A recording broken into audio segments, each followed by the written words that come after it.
Hello friends, मैं हूं doctor Smita और आज का टॉपिक है how to train your dental assistant. तो आप अभी सोच रहे होंगे इसमें नया क्या है, क्योंकि हर एक डेंटिस्ट अपने असिस्टेंट को अपने हिसाब से ट्रेन तो करता ही है।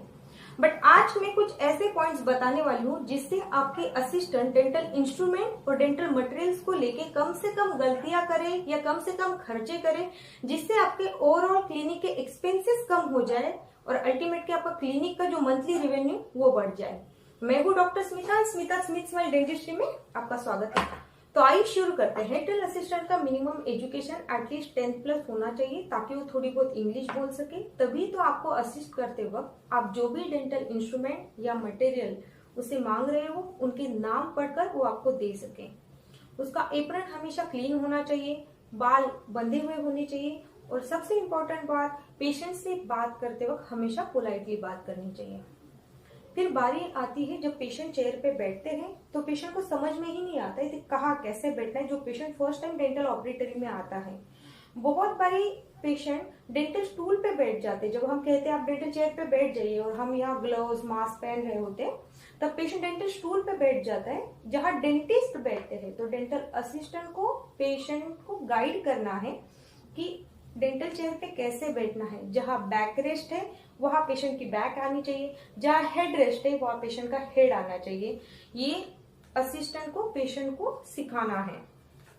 नेक्स्ट पार्ट आता है, जब भी पेशेंट डेंटल चेयर पे बैठता है तो जो डेंटल चेयर का जो मूविंग आर्म होता है, जहाँ हैंड पीसेस और एयर रोटर्स, माइक्रोमोटर्स, स्केलर्स अटैच होते, उस मूविंग आर्म को पीछे करना है ताकि पेशेंट इजीली आराम से डेंटल चेयर पे बैठ सके। नहीं तो क्या होगा, एक तो जो हैंडपीस को शार्प बर अटैच है वो पेशेंट की ड्रेस में फंस के उसका ड्रेस फट सकता है, या फिर ड्रेस में अटक कर वो हैंडपीस गिर सकता है। आप ही सोचो, हैंडपीस गिर जाए तो कार्ट्रिज डैमेज होगा और कार्ट्रिज डैमेज होगा तो खर्चा कितना बढ़ जाएगा। अल्टीमेटली क्लिनिक का मंथली एक्सपेंस बढ़ जाएगा, रेवेन्यू कम हो जाएगा। पेशेंट चेयर पर बैठने के बाद पेशेंट के हाथ में एक टिश्यू पेपर देना चाहिए और पेशेंट को एक इंस्ट्रक्ट करना है डेंटल असिस्टेंट को कि इससे अपना फेस वाइप करना है जब भी गीला हो जाए। और इस टिश्यू पेपर को आपको जब तक खराब नहीं हो जाता ड्यूरिंग डेंटल प्रोसीजर, तब तक आपने अपने हाथ में पकड़ के रखना है, उसको थ्रो नहीं करना है। कई पेशेंट होते एक बार वाइप कर दिया फेंक दिया, फिर दूसरा टिश्यू पेपर, फिर तीसरा टिश्यू पेपर। इस प्रकार से टिश्यू पेपर के खर्चे भी बढ़ जाते हैं और अल्टीमेटली आपका एक्सपेंस बढ़ जाता है।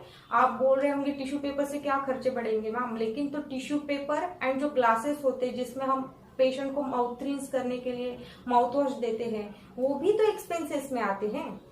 पेशेंट चेयर पर बैठने के बाद फिर उसे माउथ वॉश देना चाहिए टू रिंस द माउथ, कुल्ला करने के लिए। और तभी एक स्पेशल इंस्ट्रक्शन देनी है कि कुल्ला धीरे से करना है, जो भी माउथ वॉश है वो नीचे फर्श पर ना गिरे। एक बार फर्श पे गिर जाएगा फिर आप उसके बाद बोलोगे कि अंकल आप धीरे से कुल्ला करो, तो उसका कुछ यूज नहीं है। अल्टीमेटली फर्श जो गंदा होना है, अनहाइजीनिक सिचुएशन जो क्रिएट होनी है वो हो गई है।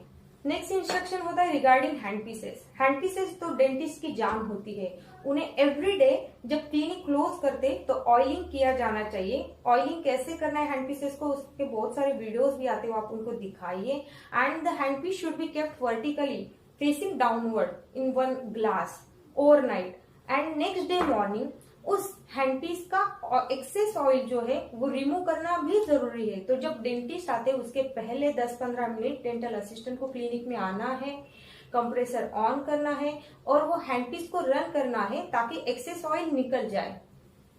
रिगार्डिंग कंप्रेसर, आते ही कंप्रेसर को ऑन करना है, इतना तो असिस्टेंट को पता होता है। बट जब क्लिनिक शटडाउन होता है, जाते वक्त कंप्रेसर का स्विच ऑफ करना है याद से, और कंप्रेसर को नीचे एक की होती है, वो की घुमा के उसके अंदर जो एयर है हाई प्रेशर में उसको रिलीज करनी है एवरीडे। अगर आप एंड नेक्स्ट डे जब आते हो तो बिफोर स्विचिंग ऑन आपको वो की क्लोज करनी है, तभी तो उसमें हवा भरी जाएगी।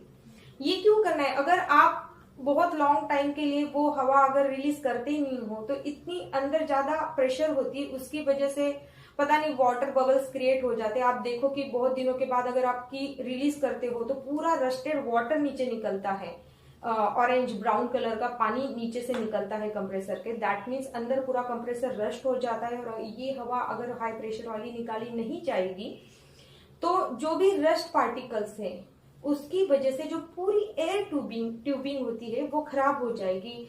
आपके हैंडपीसेस के कार्ट्रिजेस बहुत जल्दी खराब भी हो जाएंगे। नेक्स्ट पॉइंट है, चेयर को कभी भी जीरो पोजीशन पे ना डालें। What is zero position? जो भी हम चेयर को कमांड देते, ऊपर नीचे राइट लेफ्ट, तो सेंटर में एक की होती है कि जो प्रेस करती चेयर एकदम से नीचे close to the floor position पे आ जाती है।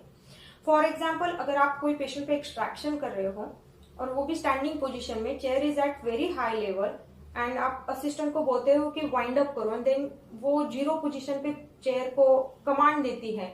तो जब चेयर सडनली नीचे आने लगती है तो बीच में रास्ते में नीचे आते हो उसके रास्ते में जो असिस्टेंट साइड का जो स्पिटून होता है, वह एक 3-वे सिरिंज लाइट क्योर मशीन की अटैचमेंट होती है, वो उसके बीच में आने लगते हैं और वो जो उसकी जो पाइप है वो बेंड होने लगती है। अगर बहुत नीचे चेयर आ रही तो फुट कंट्रोल जो होता है वो भी प्रेस होता है। कई सारी जगह पे चेयर के नीचे जो ड्रेनेज पाइप जाते हैं बड़े बड़े से, वो भी प्रेस होते हैं और बेंड होते हैं। तो चेयर को कभी भी जीरो पोजीशन पे ना डालो। एक शटडाउन होता है at the end of the day, तब चेयर को एट हाई पोजीशन में, सबसे हाई पोजीशन में लेके जाइए एंड देन चेयर को स्विच ऑफ कीजिए।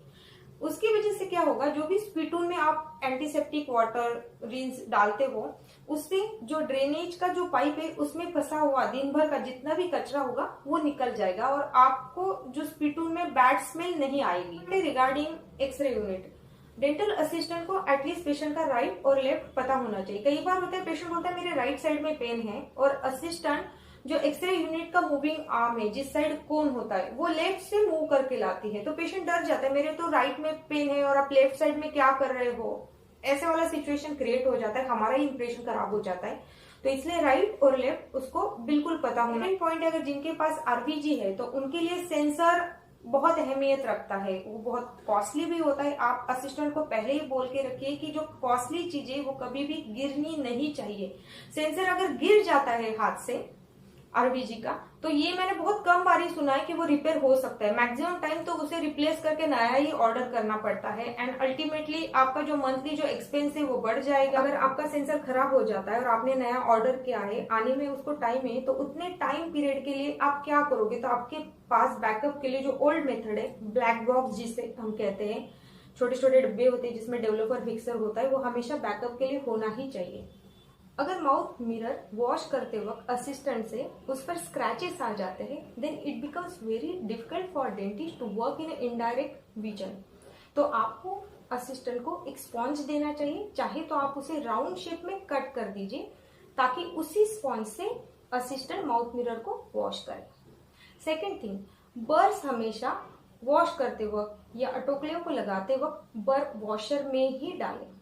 थर्ड थिंग, सिंक में हमेशा एक जाली होनी चाहिए ताकि जो भी छोटे छोटे इंस्ट्रूमेंट होते हैं, बर्स या फिर इम्प्लांट के स्क्रूज वगैरह, वो सिंक में से बह ना जाए। Thank you for watching this video. अगर आपको ये वीडियो थोड़ी सी भी पसंद आई हो या यूजफुल लग रही हो to help in your clinical practice, please do like, share and subscribe my channel.